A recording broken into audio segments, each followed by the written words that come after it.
soul of the bay, that's me. That's us, that's my team. We gon' do it for the bay though. Forever we faithful. Forever we faithful. Not again. Forever we faithful. Forever we faithful. Niner my gang, whoa, that back came real fast. I feel like Usain Bolt. These teams not like us, they not in the same boat. We beat all the big teams, we got all the big rings. I read in that gold. We ball never fold, grind stay in that mold. Another ring is the goal. All we do is win, win, win, no matter what. It's a scary sight, a Niner jersey and a cut. Faithful to the beta, Niner gang, yeah we up, living plush. Soon as you look up, another touch. Damn, it ain't next year, it's our year. Nah, crowd full of red, white, and gold, screaming loud. Let's get it in, let's get it in. Niner gang, another win. Let's get it in, let's get it in. Welcome everybody to a brand new episode of Fair Faithful Podcast. I'm Brandon Freeman, and joined by me is my co-host, as always, Deon Johnson from Niner Gang Podcast. How we doing, brother? We good, man. We started season 1-0. That's a good thing. And yeah, we already lost our quarterback. Our left tackle's looking old. Hey, what's going on? Throwback night guy. That's the home. Yeah, we lost our quarterback. Yeah, left tackle's looking old. Kyle's looking bothered and perturbed every time he has to do a fucking interview.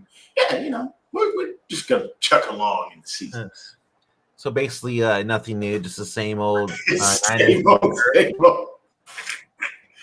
Bro, like I've literally been sitting there thinking to myself, like, how are we gonna get through this? Because I'm not necessarily worried about the Saints' offense. I'm gonna be honest. I'm worried about the defense and our offensive line. So that's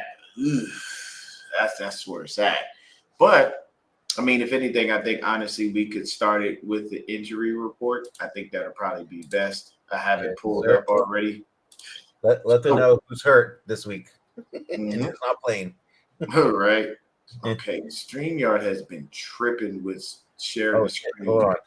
Let me pop it up real quick for you. Oh, there we go. For sure. That works. Okay. So minus all the stuff you see on the right. We don't care about that. So we got to take a look at the injury list.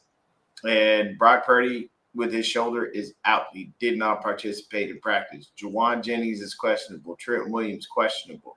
Christian McCaffrey is fine. Nothing wrong with those dudes. So, damn, what the hell happened? Okay, well, that was ridiculous. Here I am sitting there thinking I got both injury reports, and all I got was us. So, honestly, that's it for the injury report. Brock is out. Jennings and Trent Williams are questionable. That, to me, means that they will play. Let me see. I'm trying to see what's going on.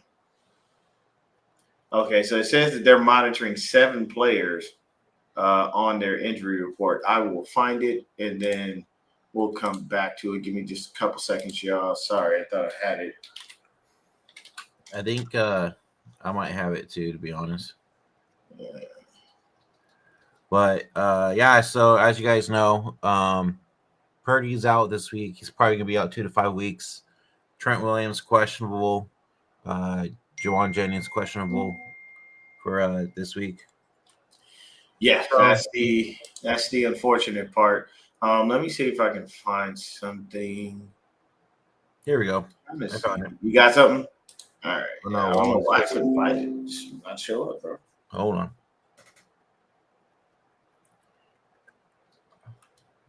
Maybe Zach shared it. I just forgot to retweet it. Yeah, we're just trying to see what we can find here, people. We want to make sure we give y'all an injury report, let you know who's actually going to be in the game versus who won't. And just for context, while Brandon is taking a look for that stuff, just letting you know, we come into this game 1-0. The Saints come into this game 0-1. They already took their first L to the NFC West, losing to the Cardinals last week. Cardinals didn't look so bad, people. And they always play us hard. And that's the unfortunate thing. And I believe we got them at home next week, right? We got the Cardinals at home, yeah. Yeah, next week. That'll be our first home game. Of course, when we play the Cardinals, I'll be here. Oh, there we go. Love it. Okay, so safety Julian Blackmon with the shoulder. He did not practice. Geez, you got to zoom in on that. I cannot read that. That is way too far away. Okay, hold on. Okay, hold on. No, I got it. I think it's Trevor Pennick, toe. He didn't practice. So all of these people for game status, Velus Jones Jr., Zach Wood, Jordan, looks like Howden. They're all full goes. The three people that are out. Okay, you were zooming in. That was actually nice.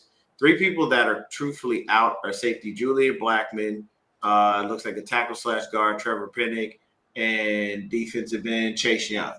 So the nice thing is we don't have to worry about Chase Young. And the reason that I state that, strictly based on that, is the fact that Chase Young would have killed Colt McKivitz.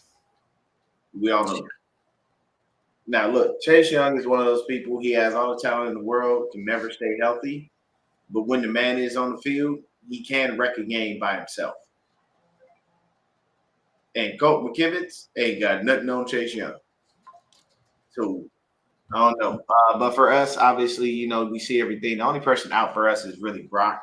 When Kyle Shanahan spoke about practice, he basically literally stated only 3 people on the list of injuries, and that was Jennings, Williams, and Purdy.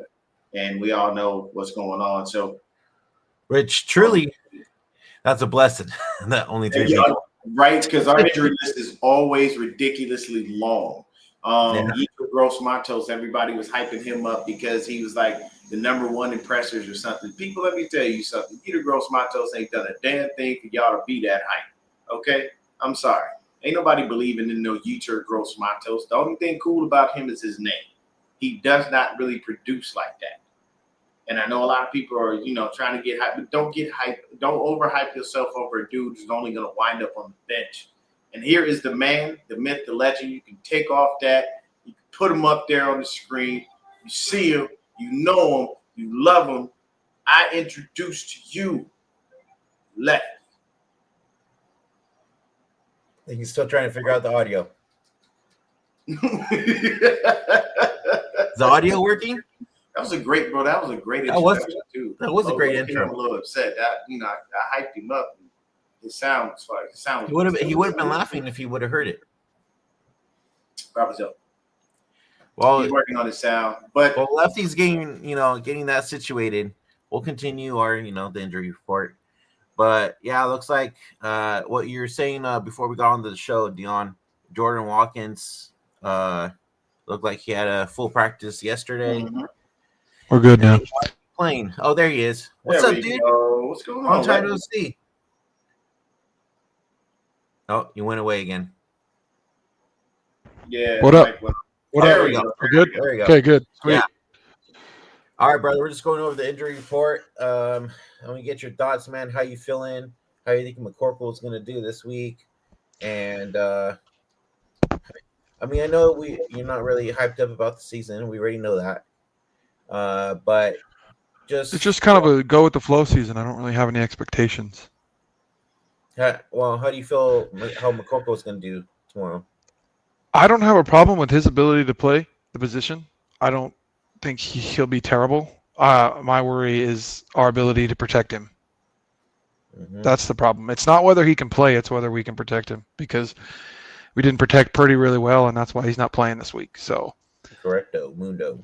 We continue to ignore the offensive line and act like we don't need to address it, and then in turn it gets our quarterback hurt. So It is what it is. We move on. We hope Mac plays well. I'd like to see Kyle call a different style offense this week because of the offensive line. I'd like to see a lot of quicker stuff, a lot of movement to help the run game, because the run game needs to be good in order to help. Jones, I don't really want to see a lot of long developing plays. You don't have the offensive line for that, so why even do it? Everything needs to be quick. Get the ball out of the quarterback's hands fast. And I don't even know if he's good at scrambling like how Purdy does a lot too. I mean, he can run. He's not like everybody thinks he's just a statue. He's not as quick as Purdy or anything, but he can move. Hey, I'm gonna tell you right now, really quick, and I'll let you keep going, Lefty. I watched Breezy Simulation yesterday. Hey, Mac Jones was out there running. In He the can. game, Madden, Mac Jones was moving and That's grooving, baby. that's what I'm saying. Somebody, I'm telling you. People think because he looks like a goob, he's not athletic. He still can run. He's still an athletic guy. Like But you gotta have we some honestly, kind of athleticism in you to be a he, quarterback. So but he's probably the best backup in the NFL. Like he's probably, when you rank backups, he's probably number one. So that's a good thing. And being with Kyle Shanahan's good for him too. It's just whether or not he can have time to step back and throw, because the offensive line's really bad. see, here's what I'll say on that. As far as the line and him, what scares me is what you said. What's Kyle going to call? How is he going to call this game? Yep. Knowing, you don't have Brock out there. And here's my thing. If you were able to adjust to Jimmy, adjust to Mac. Okay? But Mac's better than Jimmy in the sense that if Kyle tells him what to do, he's going to do it. Jimmy did his own thing and would go off script and piss Kyle off. Mac's going to do what Kyle tells him to do. Yeah, here's my thing. And of course, because he's the backup. See, no, but that's what he did at Deon. That's what he did at Alabama. They told him what he did, what he was supposed to do. No, so I'm getting to a point. But what I'm saying is, you're the backup. You don't have the option. You better listen, or you're gonna wind up, jobless. Pretty much, get cut real easily being backup. Second of all, I think the reason that and this is where I'm actually going to sound like I'm defending Jimmy here. I think the reason that Jimmy sometimes went off script is because the stuff Kyle was running wasn't working, and Kyle just wouldn't change it. And we all know he gets stubborn in his play calling at times. No, he's kind of stuck in the rut. I think it was Jimmy. That's why you see Kyle so pissed off on the sideline. I think it was Jimmy. Jimmy just doing dumb Jimmy shit, I think is what it was. I've always said this. When it comes down to it, man, our offensive line is porous. We know. And it's funny how the fans know and everybody understands that, but our organization seems to continue. Well, some fans don't. Some fans don't, because when we're talking about McKivitz, they're like, "Oh, well, he's not that bad." I'm like, "Well, the eye test tells me he's been terrible the whole time he's been there, so I don't know what." Yeah. So what they're trying to tell me. And here's the thing, people: offensive linemen come at a premium. They are far few and in between. This is why you see certain offensive linemen get broke off. How do you think Jalen Moore got paid? Jalen Moore ain't no damn starter. He ain't even starting right now. Jalen Moore is not that good, but because he played well enough, when you're an offensive lineman, you can play yourself into bigger contracts. And unfortunately, we had a left and a right tackle, and our right tackle couldn't pass block to save his life. But I know, but when you think about it now, Deon, when it comes to McGlinchey, I would have rather still had McGlinchey, because he might not have been able to pass block, which I don't think McKivitz does really well. He can run block. We haven't been able to run to the right side very well since he left. Man. I would have rather just paid him, because we could still run to the right side, which we haven't really done well since he left. So it's kind of a give and take, but at least we could do one of the two things. We can't do either, it feels like, with McKivitz. But yeah. Hey, look, you finished. You made my point for me, so I appreciate you. That's what happens when you have two lefties in the building. Smart brains think alike. Sorry, Brandon, you can take yourself off. You're good. Point. You're But no, what I'm saying is our offensive line. You got Tweedledee and Tweedledee. Yeah, this guy. But hey, look, no baby oil. well, if Brandon's who's the walrus and the carpenter then, Brandon? If we're Tweedledee and Tweedledum. Not me. I can tell you that. There we go, people. The show is back. The time has come. The time has come. Okay. So, anyways, moving on. So does this? So I was listening to KMBR, and you saw me posted in the chat yesterday. If Mike Jones does good, is this just Kyle Shanahan's offense per se? I'm gonna take this first. Does this hurt Brock Purdy? I'm gonna take this first. No. And see, it's an easy way to create a narrative, to create a story. It's very simple. People have been saying for years, Kyle Shanahan's system is all it is. It's just a system. It's just a system. I'm sorry. There's a guy named C.J. Beathard, still a backup. There's a guy named Nick Mullins, still a backup. So it's not the system. Because if it was the system and you could throw any quarterback in it, why did those two dudes succeed? If it was the system and you could throw any quarterback in it, why isn't Joshua Dobbs still here? Why did Brandon Allen look like garbage? Why did Carter Bradley look like hot garbage? Like, why did Tanner Mordecai look like trash? If the system is that great, and you can plug in any quarterback, because that is the narrative that is painted. They say you can plug anybody in it. Then why did those dudes fail? It's not. Give me a sec, Lefty. It's not an indictment on Kyle's system. It's an indictment on the false narrative you keep peddling. No one cares about the worthless Giants. Tommy, shut up. Okay, hey, relax. All right. The Giants are describing? The Dodgers are everything. We all know this. Back to football.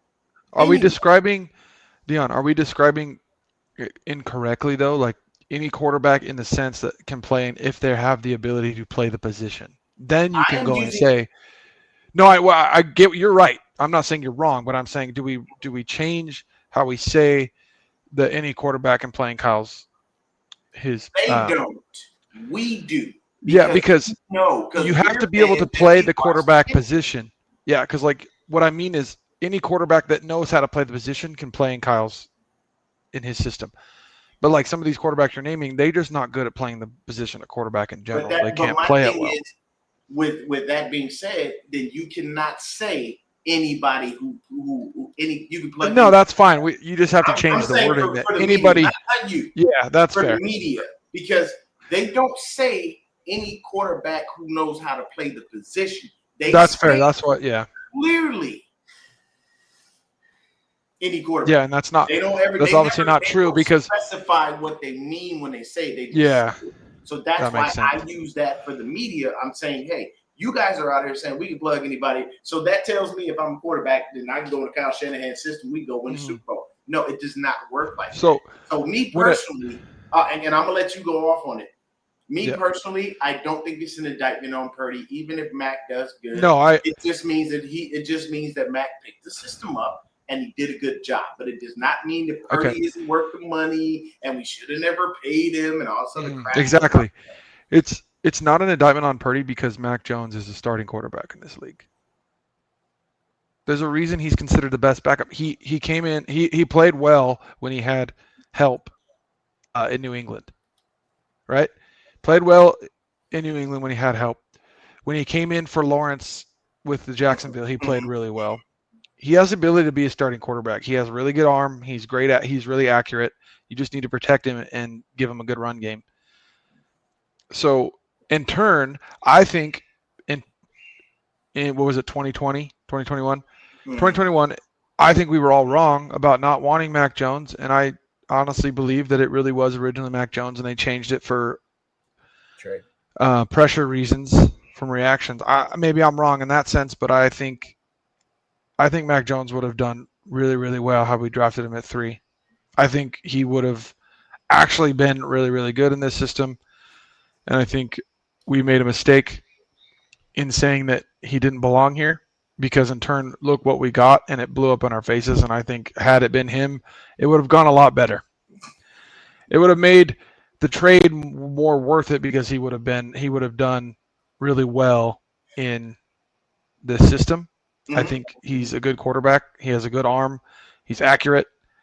He makes some bonehead plays sometimes, but so does Purdy. Like guys, that's what quarterbacks make bonehead plays. But I think we made a mistake in not drafting Mac Jones and taking Trey Lance.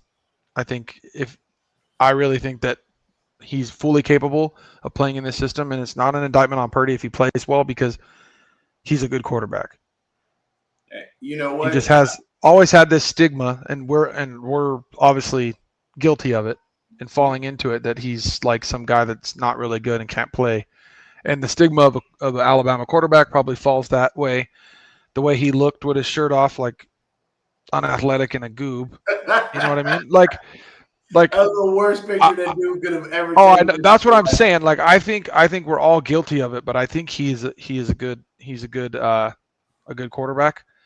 So I think if he plays well, it's not an indictment on Purdy. It's just he's really good. He's a good quarterback. He can play the position well. So we have a good backup.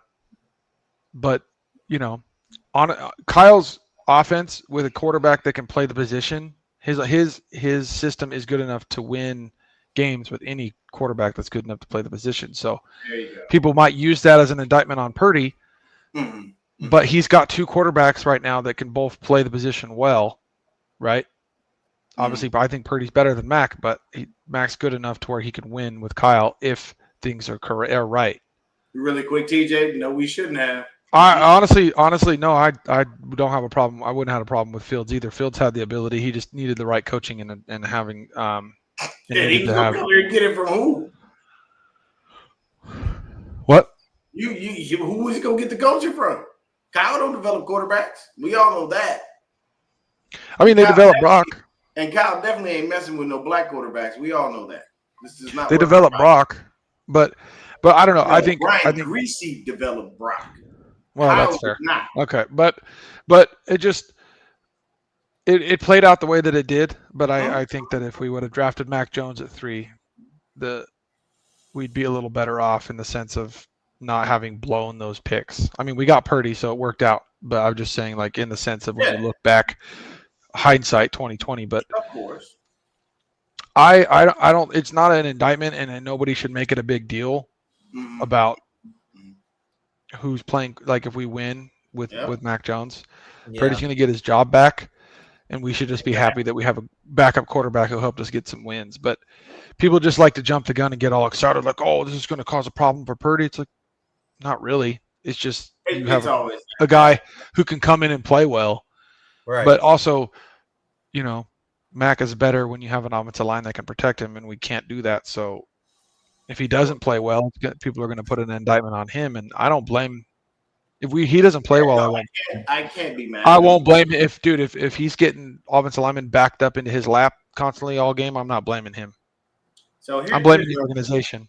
Here's my thing, really quick, for Tommy and for B-Dubs. While y'all running your mouths, remember you're 7 games back. I just want you to understand that. Half a game into the wild card. It's okay. That's beautiful. Yeah, wild card. We don't know. We don't know that place. We don't understand. You guys haven't been looking so great lately. So I mean, but we don't understand that anyway. Still got a couple weeks. It's 7 games back. When you catch up. We have 7 games to play you, and one's down, so we're good. And you're gonna lose all of them. No. Anyway, moving back into football because we all know what Giants do. To Throwback's comment, yeah, Purdy's the man. Like, he's better quarterback than Purdy's the man. He's like, I'm telling you guys right now, if we had a real offensive line and Purdy had time to sit back there, dude, he would be a cerebral assassin, just destroying defenses. You guys don't understand. Like, he has to make things happen because his offensive line is so poor, and he still makes the plays. If you gave him the offensive line that the Eagles have, dude, he'd be throwing for 5,000 yards and be the MVP. You can't tell me otherwise. That he's that good, but it's a knock on him for the things he does, and then he makes dumbass decisions and throwing interceptions because he tries to play hero ball because he's constantly getting hit, and then, like, when bad things happen, like when he drives all the way down the field and he constantly has not good numbers all game, but there's no points to show for it, he starts to play hero ball. Because I would do the same thing if I were him. Like, dude, I'm freaking putting up these numbers and we're driving down the field, we have no points to show for it. Okay, I got to make something happen right now, and then I make a bad decision. Yeah. And the reason we have all those yards and no points is because offensive line. You need the offensive line to play well when you're in the red zone. Like, that's when they are the most important. Because there's not a lot of room when you get up there, and you need them to play well so your quarterback can make things happen. So really quick. Or run. We can't run in the red zone for shit. Not at all. Really quick, TJ. Chill. Justin Fields wouldn't survive. Okay, I don't know if you understand the history of Kyle and black quarterbacks. That's oil and water. It don't mix. Just get off that soapbox because you have nothing to stand on. He does not mess with African American quarterbacks. Period. That's it. There is no ifs, ands, or buts about it. You don't believe me? Check his history. When it comes to those quarterbacks, he does not mess with them. I've always stated that. I will always stick to that because it's the truth. And you got to listen to that, man. Justin Fields would be trash in our system because Kyle wouldn't run the system the same way. So moving back into the game, on defense, we really got to be worried, people. Let me tell you why. So I'm going to share my screen, and I think Brandon has to give permission, but let me just go ahead and do this. The defense is still figuring it out, though. Yeah, but I'm this for this part. I'm talking about the Saints defense. Okay, so we're not going to worry about the Cardinals here. Okay? Their defensive line is what we have to worry about. Yeah, their defensive line is good. I'm getting into it. So last week against the Cardinals, they had 5 sacks. The Cardinals O-line isn't garbage, but it ain't. It's not the best and it's not the worst. But they're damn near just as good as ours, or if not better. And they put up 5 sacks, people. When I say 5, I'm talking. Look, Pete Werner, their leading tackler, along with Demario Davis, who we all know is a monster. He had himself a sack. Demario Davis had 2 TFLs, and he didn't even have a sack. Yeah, Deon, can I ask this though? How many of those sacks were because Kyler ran into them? Because he does that a lot. He's known to kind of run into sacks. He does do that. He does do that a lot, but no. This was not one of those games. Okay. There were times where Kyler literally was trying to run for his life.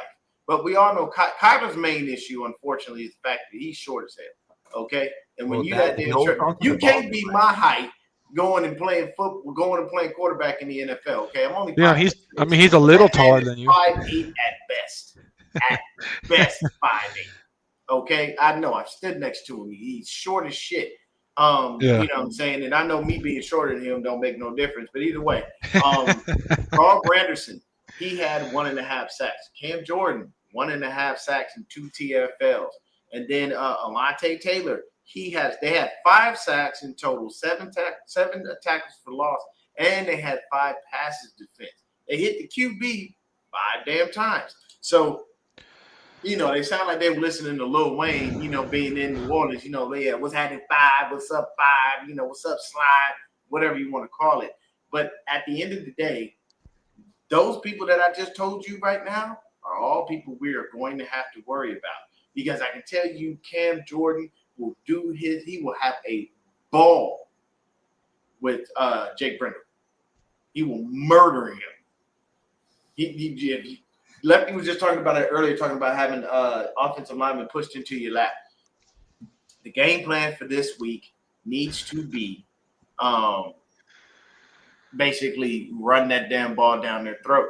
And here's the thing: when we say run the ball down, when we say run the ball down their throat, we actually mean by committee.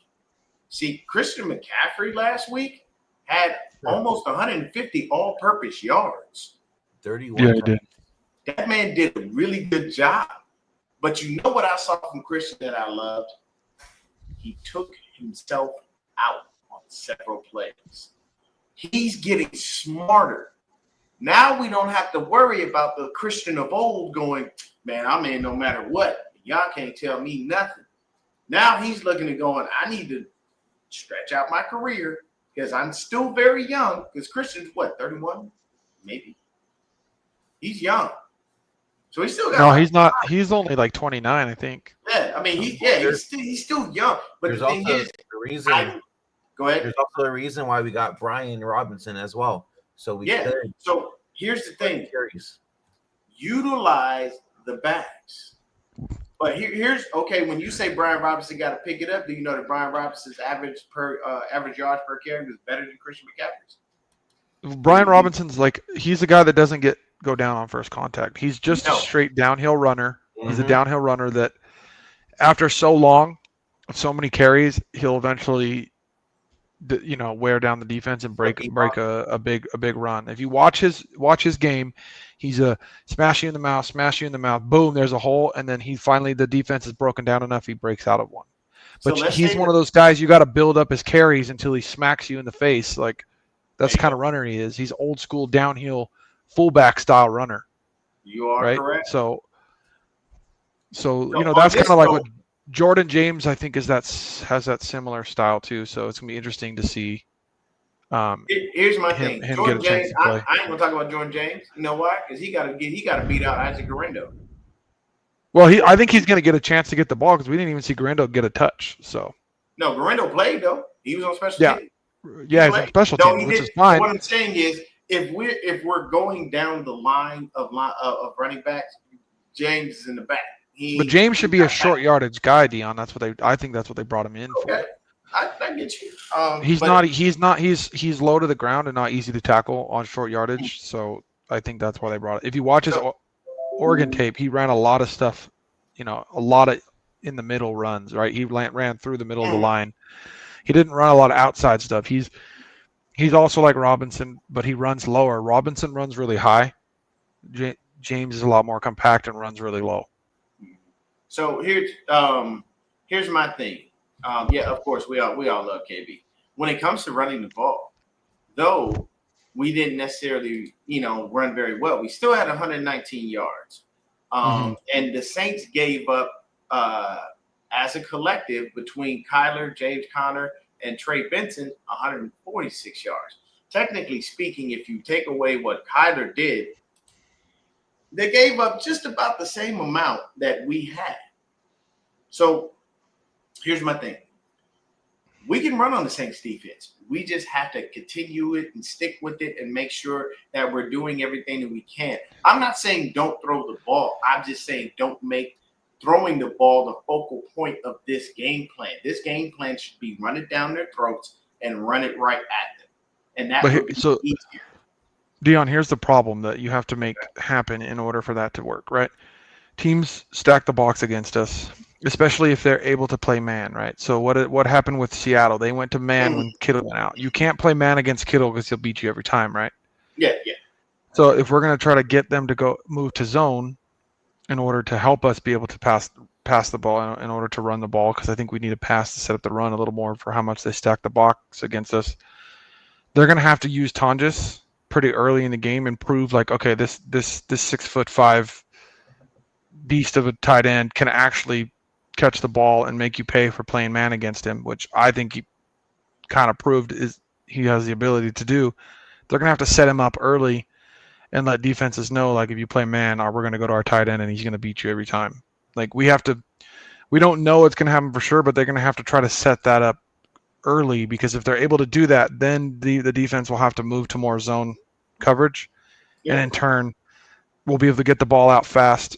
So if they're running zone coverage and stacking the box, it's going to be a lot easier to with our receivers specifically to get the ball out quickly compared to where they stack the box and it's man. Like, that's what we had a trouble with in Seattle, was trying to beat man when they stacked the box. So we couldn't make them pay for stacking the box as much as we should have been able to, because we didn't have Kittle. That's how important Kittle is, just because he changes the way the defense plays against us. So they're going to have to get Tonjes in the game early. Yeah. So let's do a quick comparison here. See where we're winning.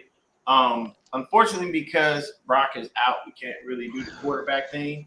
But at the end of the day, to be honest with you, one thing that I will say is for week 1 of the NFL season, we had 16 black quarterbacks start for NFL franchises, and I'm very proud of that. Quarterback. Can we count how many of them blew leads late though? This motherfucker. Well, you gonna ruin the damn moment, bro. I say find a way to screw it all. Yeah. This is what the people were missing, Lefty. So this is why you need to be around.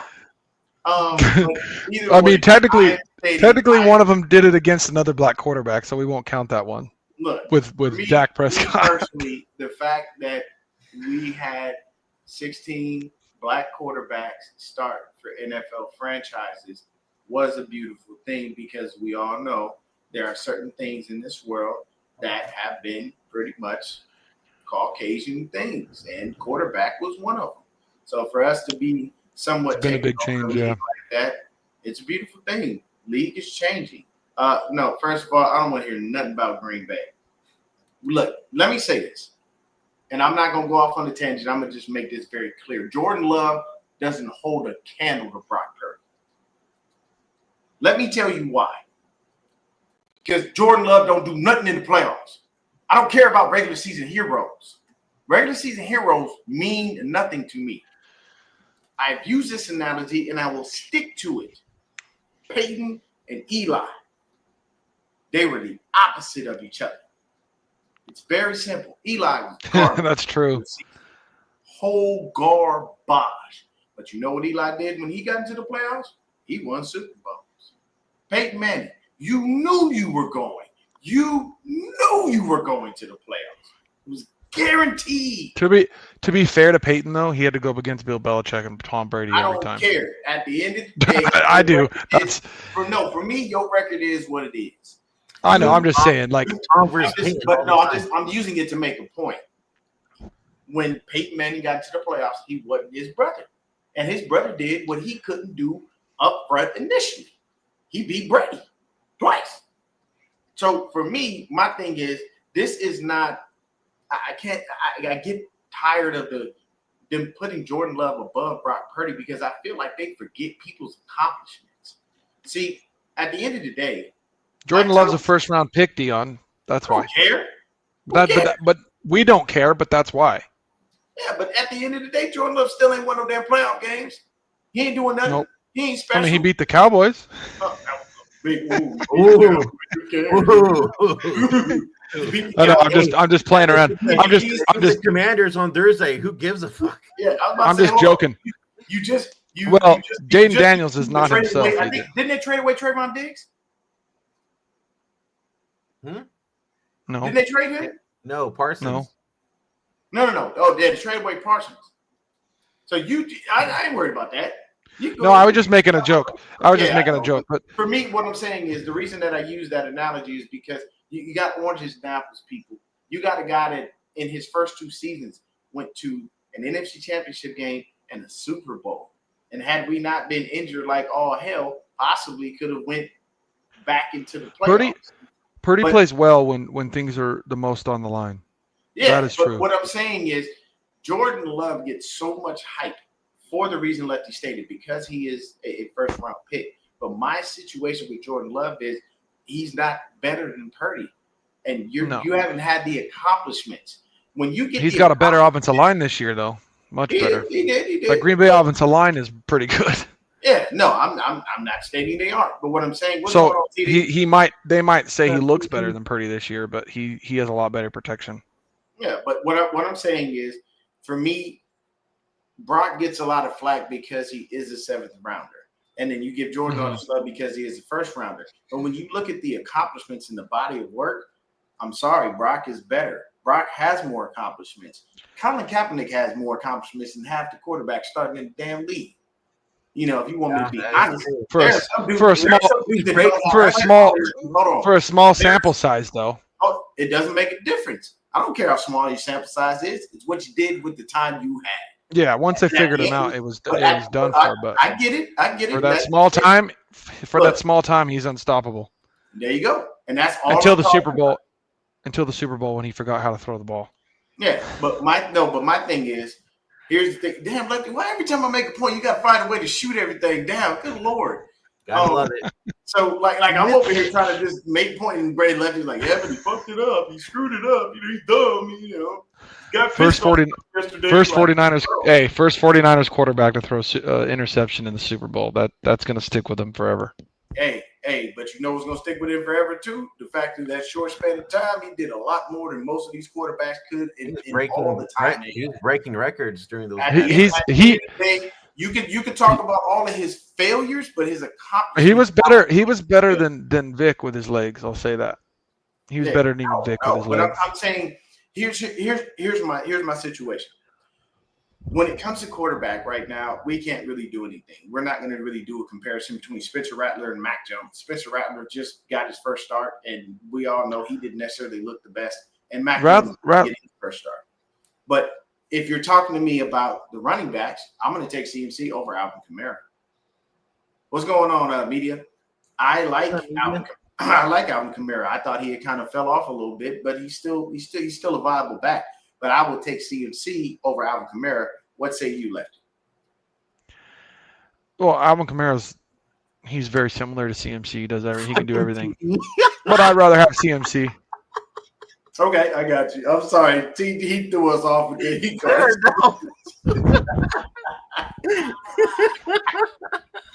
Mr. Terror, I need you to calm down in the comments, sir. So, really quick, the other thing that I will say, I'm gonna take a sidebar real quick, just for 2 seconds, and I'm gonna say this: rest in peace, Charlie Kirk. Yeah. Rest in peace, Charlie Kirk, man. You know what I'm saying? Perfect. Very unfortunate situation. What happened? How it happened? The situation with his fam, but just want you to know, for his family, we got prayers up for you, man. Rest in peace to that man. I know a lot of people have their opinions on this thing, but at the end of the day, it was still a loss of life. It was very horrible how it was done. And whether you agree or disagree, I know I had some things that I agreed, some things that I didn't agree with. But at the end of the day, the man shouldn't have lost his life like that. This is a dark day in American history. It's just very dark day. Very dark day, man. But rest in peace to Charlie Kirk. But back to football. So we got the running back game. Go ahead, though. Yeah. Go ahead. Before I do want to mention something happened this week, as Niner fans, we're all excited about. Yeah. Deon, you want to go ahead and bring it up real quick? What did we finally do this week after week 1? Oh, people, we you ever seen, and I'm going to use an analogy, and Christian, you better not shoot this down. You better use this damn mic or some shit. I'm not going to celebrate a guy's demise, but okay. Look, you know a guy that has the world on his back? You seen that statue? It's Atlas. That's Atlas. There we go, Atlas. You know what we did? Atlas took the world and threw that thing into 5 galaxies away. Or no, that's what we did. Is it Prometheus? No, it's not. I think maybe it's Atlas. I can't remember. We threw him 5 galaxies away. Actually, we didn't throw him 5 galaxies away. We threw him a couple states away because now he's over in Illinois with the Bears, and I have no idea why they signed him. Because he has the ability. Everybody, hold on. How do you watch a guy fail that bad and then put him on your practice squad as if you have any idea kickers, of what he's gonna do? He's trash. He just needs a change of scenery. Can be good mentally too. It was all mental, Deon. Okay. You know what? Let me retort to that. You're saying the change of scenery can be good. You went to Chicago. The National That's who took him. Hold on. That's who took him. Hold on. The National Guard is in the streets. What good is that about to do, Jake? He's a football player. He ain't worried about that. He's just trying to get another job. Change of scenery in another team is good. And I'm not going to celebrate the guy's demise. I really wanted him to do well because, that guy can kick from anywhere. He could kick a 70-yarder if we ever needed it. But I'm gonna celebrate his demise. I don't think the man holds the record for the longest Super Bowl kick made in the Super Bowl. So that's beautiful. That's great. Okay, I want to share this real quick with you guys. I know it sucks. It was time for him to go, right? It was time for him to go. He was a head case, but I do hope that he finds it somewhere else. But sometimes kickers don't work out and they need to change the scenery. Kev is in the building. Kev in the building. What's happening? He said 999. You gotta love it, man. All right, play this. Let's see what we got. Let me play this real quick. It got to the point where I didn't even feel like there was much of a choice. Always, there'll be games people struggling, and I understand how fans are. I understand how my family is. Anyone who watches it, I've been a part of games where, a quarterback throws 4 picks and everyone's like, you got to start the next guy. But, as a coach and staff and your team, you know how the next guy looks. You're in practice, I know that guy struggled with 4 picks, but he is better than this other guy. We got to figure out how to change something and not make him do that again. It's different at kicker. I'd love to sit and wait till, someone's for sure better. When you take a talented guy like Jake, I think he will be. He has been. But once a guy loses his confidence or for whatever it is, the stands have lost their confidence. The team ends up thinking it's going to be a miss, not a make, and you start to see him like that. You really don't have a choice. You got to make a move because you can't just sit there and bench him and let him get out of it. There is no backup. So I've been through this before in other teams. You always worry you're going to cut a good guy and you're going to go watch him be a Pro Bowler and somewhere else. But when it gets to where it was and the pressure's that much where you're going out for an extra point and no one in the stands or no one on your sideline or himself is believing it's going to go in, you got to make that call and you got to move on. Yeah. It's interesting that you're able to move on from your kicker and the fourth. This is Yeah. candid and raw I have ever seen Kyle Shanahan, and I like it. It's sad that he could say this about his kicker, but he couldn't say it about some other people. He couldn't say this about Jalen Hurd, who couldn't stay healthy to save his damn life. Yeah. He couldn't say this about Kermit the Frog, a.k.a. Jared freaking McKinnon, who couldn't do much of anything. But in turn, Deon, he did. About Jimmy Garoppolo, but he did. This is probably the one. But Deon, go ahead, man. In turn, just go ahead and finish your point. But real quick, in turn, he kind of did because when he said you can't do this with a kicker, but you do this with the other guys because that you're able to. He did kind of in turn say that there. He said both. But what I'm saying is, at this point, I understand what you're saying. I'm saying at this point now, what he's saying is going back in hindsight. I'm talking about right now in this moment being raw. Yeah. I like the fact that he openly stated, look, man, didn't nobody have no belief in the dude. Basically, that, you know what that tells me? That tells me that the players came to you and said, man, you need to get rid of this guy. We're losing games. And we can't keep doing this shit. And I'm tired of it. And I'm telling you, this was from lots of people in that building basically telling him, Kyle, we understand it, bro. Like, look, we get it. I know you might have a soft spot for the kid. You drafted him, whatever. He is not making kicks. Get him the freak out of here. You have to move forward. You've got to have someone else because you can't keep doing that. Because at the end of the day, Jake Moody cost us a few games last year. Because if he makes his kicks, I think he cost us about 2 or 3. If he makes the kicks, then we win. I think it was Cleveland. You were the one who even said it. If Jake Moody makes his kicks, we end in this situation. Yep. So exactly. Him moving on, but this, what I liked from this, the reason I asked you to stop it was I've never seen Kyle so openly candid like this and so raw, basically truthfully saying, look, bro, you sucked and you had to go. But you know what, though? I'm going to turn this around because I have to stay true to my tag there. And it's F. Kyle Shanahan. This is your fault. Like, okay, so like it is his fault, but so this kind of goes. I'm glad you righted your wrong, but it's your fault in the first damn place because you drafted a kicker that damn high. We don't need to draft a kicker that high. We've already drafted a punter that high. He ain't even still here. And punters are supposed to last a lifetime. But if you listen to what he said and how he said it, it describes, it shows the kind of coach and the kind of person Kyle Shanahan is. He isn't and never has been the kind of coach that just throws guys under the bus and loses confidence in them completely. He is always has been, always will be a player's first coach, right?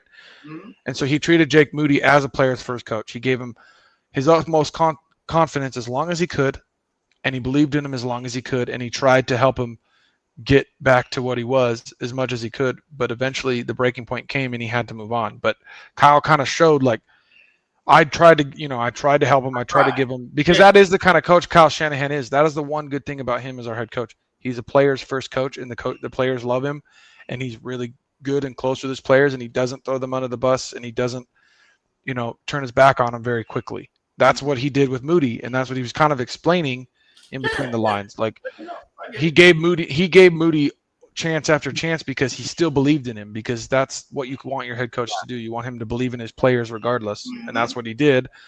But to the point, like you said, the other players, when they lost faith in him, it was time to move on. Oh, go ahead and finish. All right, finish it up, and then we'll move on.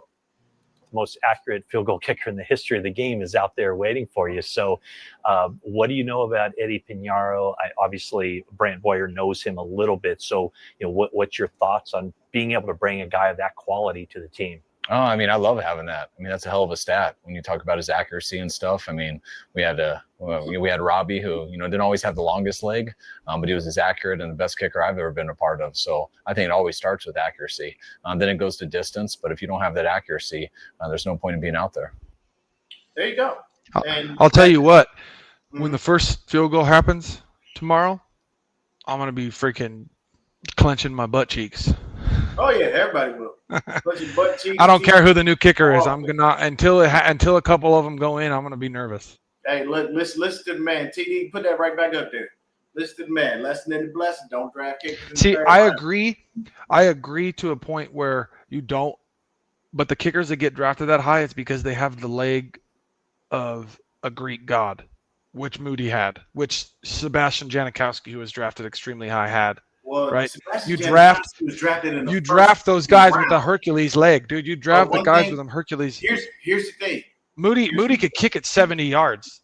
I don't 70 care yard. what He he could. can do. I'm He not. can't I know. do I'm it just. in the game. I understand that it ended up where he wasn't. There it is. Where he wasn't like right. So he wasn't accurate. But guys that have that big, powerful mega leg, they end up getting drafted because they can kick it a freaking mile. That's why.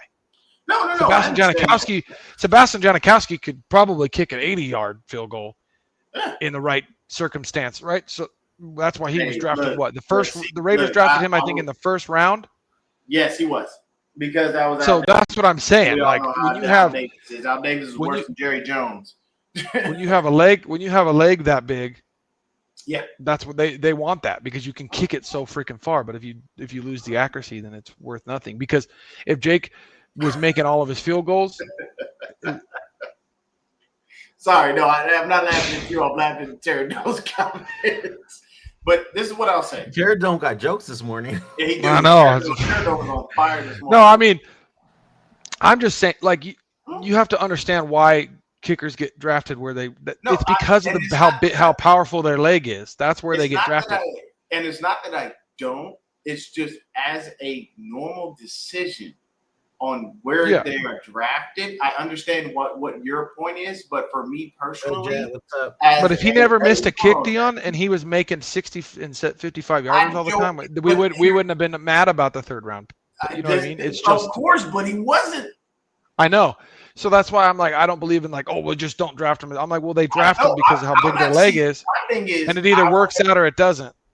I'm gonna say this: I'm fine with drafting a kicker. Okay, just good. From rounds 5 to 7. I don't. That's want fair. to draft a That's kicker fair. Earlier than that, I'm That's sorry. fair. It does not make sense. The only reason is because you don't know what those guys will become. And yes, Jake Moody had he checked every box. He was a stud at Michigan. Draft him as high as he did. But at the end of the day, it shows you, like Terradone said, and how you think about it, blessing in the blessing, just you don't do it. So for me, when it comes down to it, getting back into our comparisons, obviously we have them on the running back. I think Christian McCaffrey is better than Alvin Kamara. As far as the wide receivers, I'm going to honestly say we even.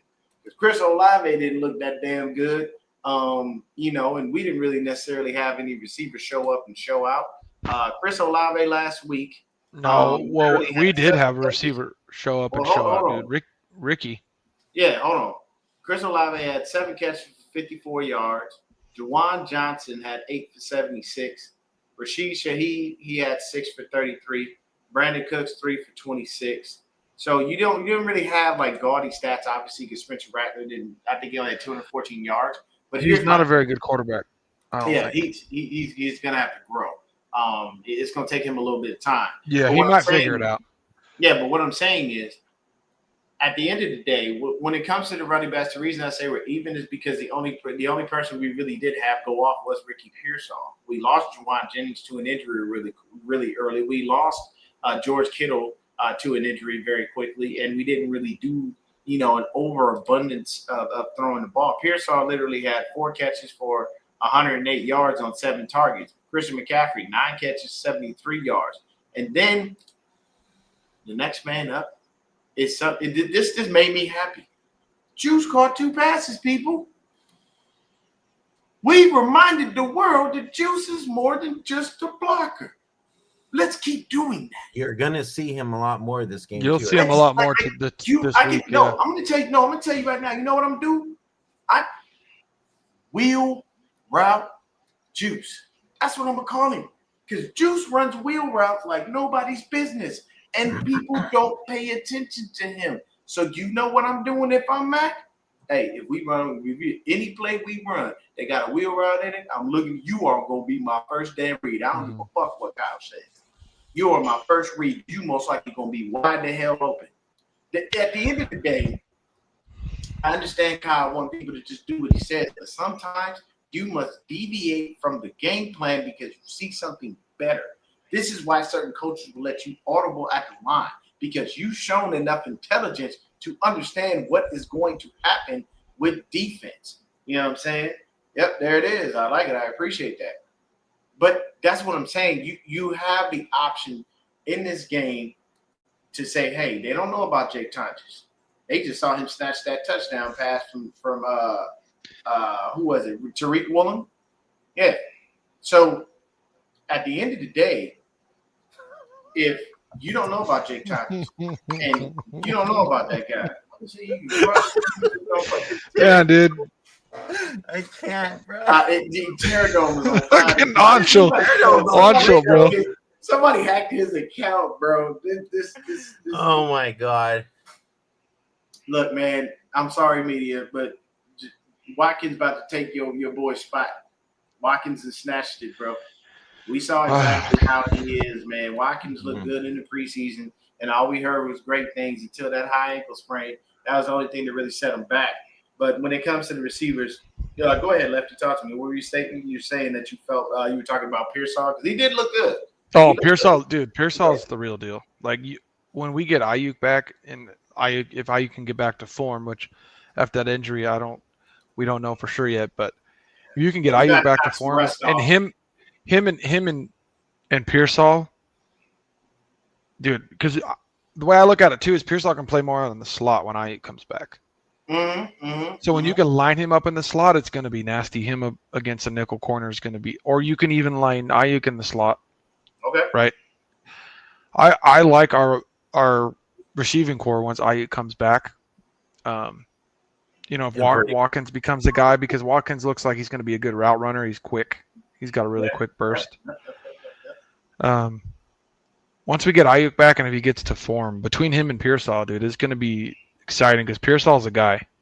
He's extremely intelligent, because that big play he made was him talking to Kyle Shanahan, telling him we need to do this. Like, that's a huge thing when you got a guy that's that intelligent and it's like, let's do this. But he was open. His route running was really good. He was beating man coverage, the only guy out there beating man coverage.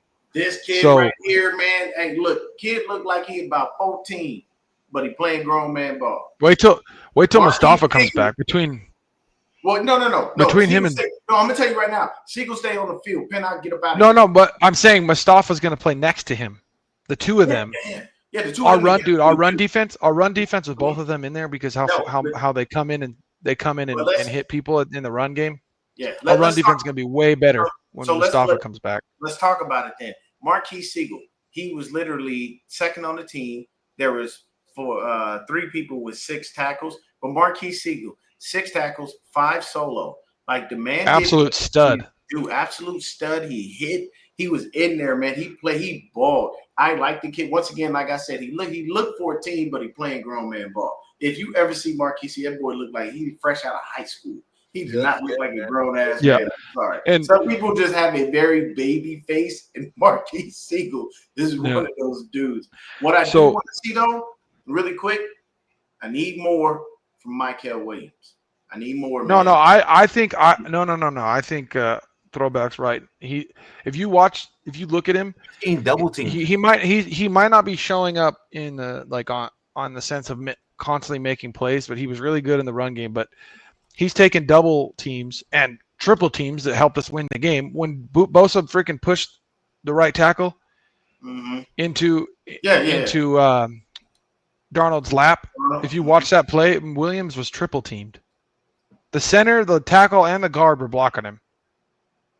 Here's his stats from last week. And if you watch him, he doesn't even, dude, all three of them were watching him and they still weren't pushing him back. The guy's an anchor, and he just has to figure out the pass rush. So you know His what's pass rush has to be but his ability to anchor in there and them not to be able to push him around is huge. Yeah. So here's the Like thing. he's gonna get better, and especially in the run game, dude. He's powerful. This is what I will say. Your first round pick, show up and show out, and do He it did. fast. He did. We won the game thanks to him. I mean, we won the game, but it wasn't because of him. He ain't had no Well, sacks. he took a triple team. He took a triple team and freaking let our best pass rusher have a 1-on-1. That is just as important as Bosa on that play. I get you, but what I'm saying is, if you're a first round pick, I expect a lot from you because you are a first round pick.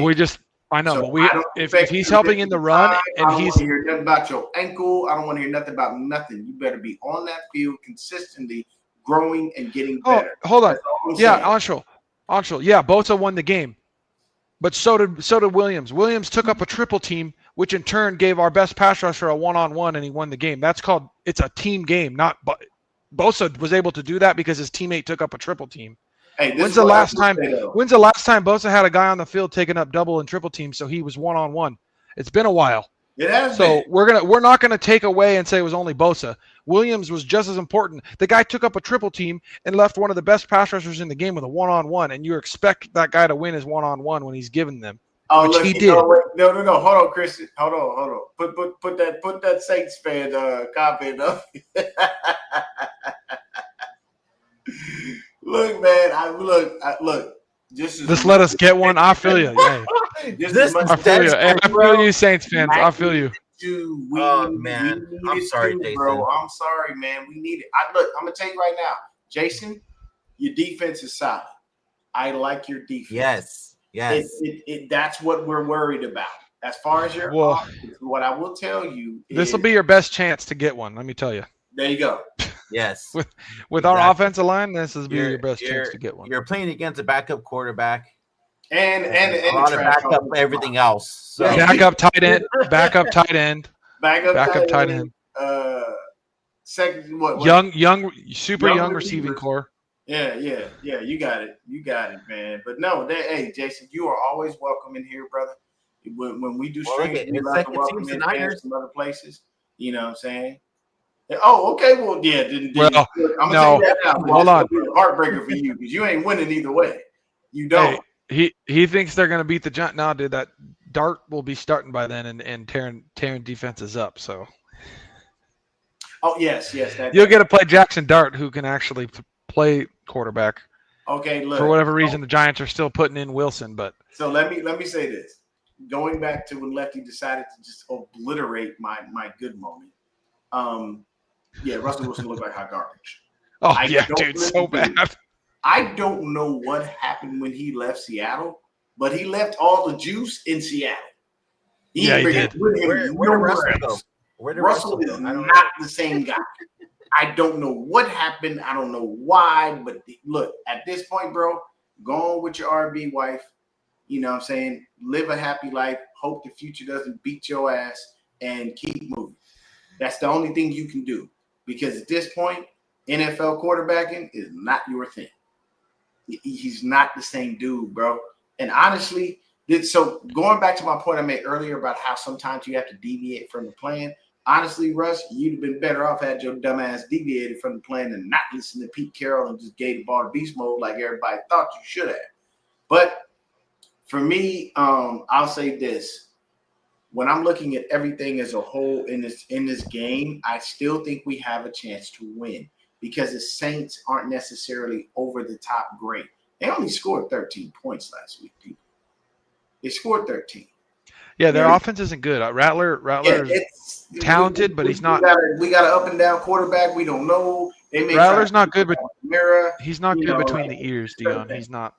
He's not good between the ears. I think Rattler has all the talent in the world, but in between the ears is his downfall. I mean, that can be developed. You know what I'm saying? It can. But that's the thing is something like that can be developed, but right now it's not. It's developed on the field, but for this game, keep that ignorance in there. I want it because it's gonna help us win. For Spencer Rattler, that is. But to be honest with you, when you look at us on the defensive level last week, what we did, of course, Fred Warner led the game. Fred, look, man, let me say something, bro. Fred is a warrior. That's a whole like man out there, bro. That dude had his nose all busted up, shoved. I don't know what was up in there. I don't know if it was tissue, gauze. He shoved something up in his nose, kept playing. The man is insane. You know what I'm saying? Like I love it. I love it. Now media don't smoke. Media gets on a high for guys like Jacob Cowing and his lost and found guys from his. He loves them as Wildcats. That's why. Bro, that's damn Callie. Why you do it like that? Delonte Look, West. I had to laugh, but I also had to say as well, it's horrible what's happening with Delonte West. It is. Like the man Mental health, man, killing sad. himself, and that. Hey, look, man, people out there, if you struggle with addiction, please go get help. It is very, very rough when that's TFF. you, and it's that's media's boy. That's just on the side note. Yeah, if you are struggling with drugs, please go get help. I know I laugh, but I mean, you just looking at Delonte West and you look at Spencer Rattler, there is an uncanny resemblance. That's the hard part. Rattler's a goofy looking. Yeah, he looked goofy as hell. Which is funny. You know who could be his long lost brother? Patrick Mahomes. It's funny because most of the time, bro. Deon, the half breeds tend to be good looking, but some of these half breeds look a little. Hey, you guys. Hey guys. I'm fucking dead. Hey, so real quick, I'm not mad at it. Like, you make a valid point. This is the truth, people. Most of good. I'll say this about a good 80% of half breeds, amazing, but you do got that 20%. a little iffy. It's a little iffy. Real quick, What are you saying, Brandon? So the Saints are viewing Mac Jones similar to Sam Darnold.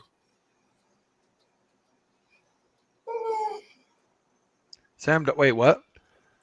He's saying that they're viewing the Mac Jones kind of like Sam Darnold, like that's how they're looking at him from a game plan type of standpoint, I guess. So I see. Okay. They're saying one of the players says collapse the pocket, get pressure up the middle, interior D-line getting their hands up is key, force him off his spot, make him uncomfortable, and you'll see the cracks. Hey, look, man. Well, the way Mac's going to beat him is play action, and Kyle's got to find a way to get that going. Yes. Amen. He's very good off the play action and stuff. So damn me. What? Huh? Media. Now media. You are smoking something this morning. Wait, what? Don't get me wrong. Brandon is my brother from another mother, but me and Brandon is not the same. I don't know what he means by that. Brandon's a paisan, you know what I'm saying? He's low-key Italian. It's going to make you an offer you can't refuse. But, that's a little different. I don't know what he means by that. Oh, there we go. Yeah, but at the end of the day, man, I think, honestly, we take the W. I'm not going to give no score prediction because I don't really know what the hell we're really going to do. We got to figure out X factor real quick on defense and the offense. Okay, there you go. It helps. You start us off. X factor. X factor? Yeah, Christian, you start. I'd probably go D Winters. If he's gonna have to be the one chasing Rattler down, because Rattler can run. I like it. So it's gonna. He's faster than Fred. Fred will punch you in the mouth, and Fred's fast, but D Winters can fly. Yeah. So it's gonna be about when Rattler breaks the pocket, is D Winters able to go get him? Mm-hmm. Okay, offense.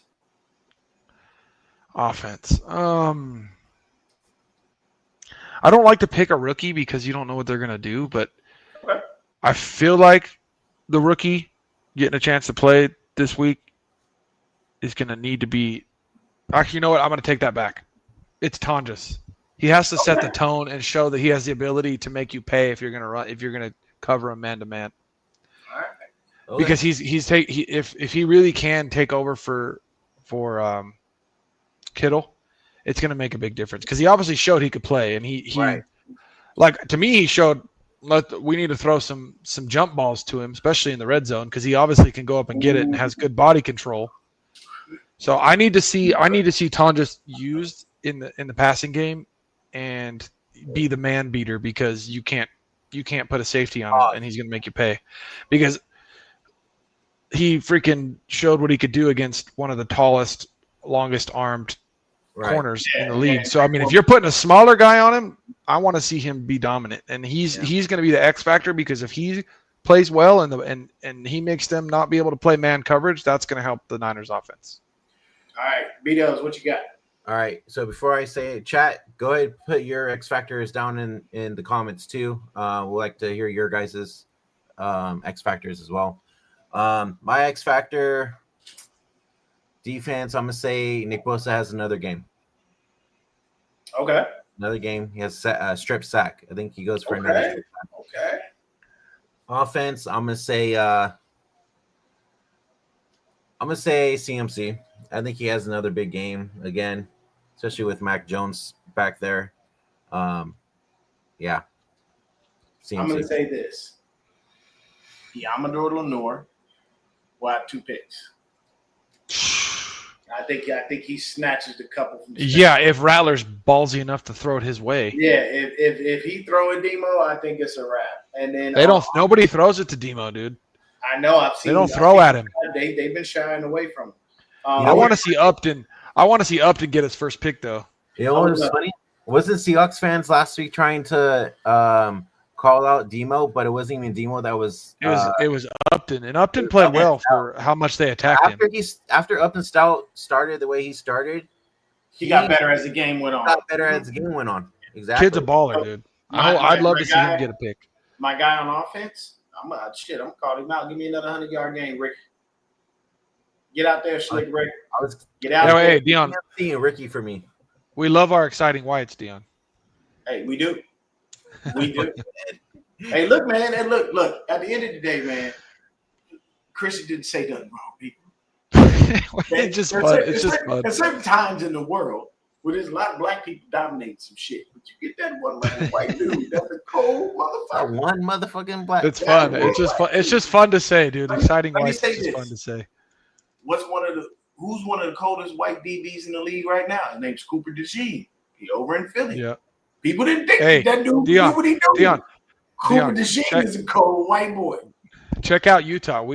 University of Utah. We got a white DB. Had a pick 6 last week. Almost had a second one last week. Ooh. Okay. Plays both sides too. He's playing both sides of the ball. He's playing both sides of the ball. Oh, Utah kid. Travis Hunter in it? Yeah, dude, he's playing both sides of the ball, and he can play. Yeah. Yes. Yes. 1,000%. Dude, no, Trent. I don't even think Trent's going to play with his knee, and honestly, I'm not upset. He played terrible. Let me tell you something. Trent, he didn't look good last week, y'all. He washed. He looked washed. No, I'm not going to say he washed. It's still the silverback. I don't know. He looked like the time. Hey, we're talking about the Walrus and the Carpenter. It looked like the time has come. I'm gonna say this though, Christian. After he got rolled up, he didn't look the same. But before that, maybe you're right. Maybe you're right. But this is what I will say. He was getting pushed back into Purdy's lap quite often on that touchdown pass at the end. Yeah, for me, for the Saints, I'm only worried about 2 people: Alvin Kamara, Cam Jordan. I am worried about the rest of that defense, but if you're asking me for just 2 people, Alvin Kamara, because he can boogie, he can get busy, and if he gets out there and gets going, it's hard to stop. And I'm sorry, Cam Jordan just wonder. I don't know how he still does it, although I don't care for his current hair color. I don't understand what the hell's going on. But either way, that's just me. I'm weird. But at the end of the day, Cam Jordan is still out there sacking the quarterback at a high rate. So that's those 2 are like Kamara and Jordan. Yeah. Those are the Saints X factors. He's on McKibben's side or Trent's side? No, Cam is a DT. Okay. But he can play DT, DN. They'll shift him wherever they want him. I can tell you right now, because Chase isn't in, they're probably going to put him over on McKibben's to destroy him. So hopefully I'm wrong about Trent, and like it's his injury and not playing. But if you like when he's supposed to be the best player on the field for all the, and then you watch the touchdown to Tonjes. If you watch it, Purdy would have had an easy touchdown to Pearsall on the crosser because that left side was wide open, but he didn't have a chance to get to him because the Silverback got walked all the way into Purdy's lap, and Purdy had to roll out to the right.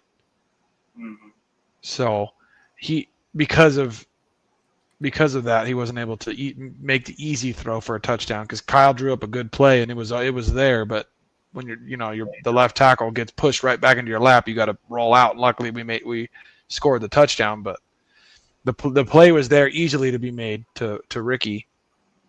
See, look, on the crosser. This is what we were saying every time Jake Moody was kicking the ball. No, forget it. No way. Absolutely not. I'll tell you this. I don't care what nobody says. I have never seen as much passion as my head coach as I ever had when he missed that first damn field goal. Oh, dude, that was rough. That was rough. Like, that at that moment, I said, "That's his break." I literally sat there in my head and said, "That's his breaking point." But if we would have just scored touchdowns in the red zone, Deon, that game wouldn't have been close. Of course, but no, I'm saying for Kyle's sake. This is what Kyle was said. The moment I saw him say, "You know what? I am done." And he was done. Yeah, and then after that, when you keep going for it on fourth down, like that's what he said in the interview. Like you have to think about. I had to go for it on fourth, bro, because nobody thought. Everybody basically was like, "Well, we putting who on the field?" Oh, well, yep. All right. That's your choice, man. You do your thing. Hey, every time Moody got on the field, you heard this. Yeah, pretty much because he ain't kicked. You did hear dead silence because you saw the ball. You saw everybody. Look. See now this here's the thing. I just thought about this. Taper Pepper, you need to go apologize to Debo Samuel. Go apologize. Because when he told him to lock in, you went over there, "Hey man, leave him alone. He's fun. Don't be mean." You still stand by your decision right now? Well, he needs a job, so. I'm just saying. But I think that's all we got. Yep. That's going to do it for us. You guys enjoy your weekend. Enjoy Football Sunday tomorrow. We'll be back for a post-game show. Hey, guys, real quick. Patriots trading for receiver Jalen Polk. They're trading him to the Saints. Oh, they're trading him to the Saints? Yeah. Oh, that's all right. He ain't gonna play tomorrow, so he don't matter. Yeah.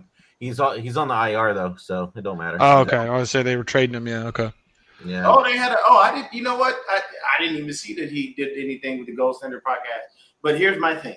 At the end of the day, I don't really care. I apologize to Debo. But you know what everybody's saying about Debo? They say he look fat. No, what they need to say is somebody needs to take the brisket away. Hey, look, man. Hey, he's a Southern boy, dude, and you know he's eating that barbecue, dude. You know he's eating that damn barbecue. Well, I mean, why wouldn't he? Shit, the food is amazing. Take that barbecue out of that man's hand. Shit. Look, I'm talking about no more banana pudding. I'm eating it myself because I'll take a couple. No more banana pudding for him. All right, well that's gonna end it for us, guys. Thanks for tuning in. For those of you that are new, please hit that like, subscribe button on both channels for Fitful Podcast and Niner Game Podcast. Oh, before we get out of here, yes, who you got? I'm rolling with Canelo. Oh, Canelo all day. I'm picking the American, dude. Canelo's just kicking like he's just. I don't care. I'm still gonna. Hey, that man's American. Hey, that man's American. He's an American with 7 kids. He's got mouths to feed. He's gonna. He has. At the end of the day, though. Yeah, dude. Crawford's got 7 kids. He's got mouths to feed. That's a different kind of motivation. I mean, it is a different kind of motivation, but it's a different kind of world when Canelo hits you. I tell you that much. There's only one person that Canelo fought that I thought could take his punches, and that was Triple G, because he was hitting Triple G with everything Crawford never put that man on the mat.